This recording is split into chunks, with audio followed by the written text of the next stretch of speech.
मागचा उद्देश एवढा आहे की तुम्हाला त्याच्यातून पैसे कमवता येतील. बरोबर. कोर्सचं नाव आहे fruit and vegetable processing and preservation. तर फ्रूट अँड व्हेजिटेबल, बरोबर. काय म्हटलंय? Fruits and vegetable. फ्रुट्स म्हणजे काय? फळं. कोणती कोणती फळं पाहिजे तुम्हाला सांगा, किंवा आपल्या लोकल मार्केटला कोणती कोणती फळं मिळू शकतात?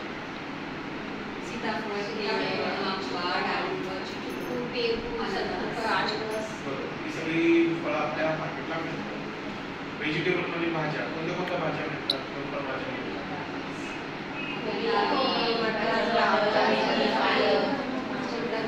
या सगळ्या भाज्यांचा आणि फळांचा उपयोग आपल्याला करायचा आहे.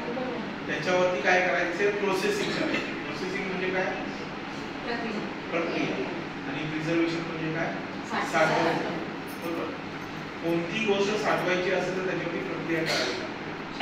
जसं पापड बनवतो. पापड कसले बनवतो? उडीद आहे, तांदूळ आहे, नाचणी आहे, हे दळून आणावं लागतं. बरोबर.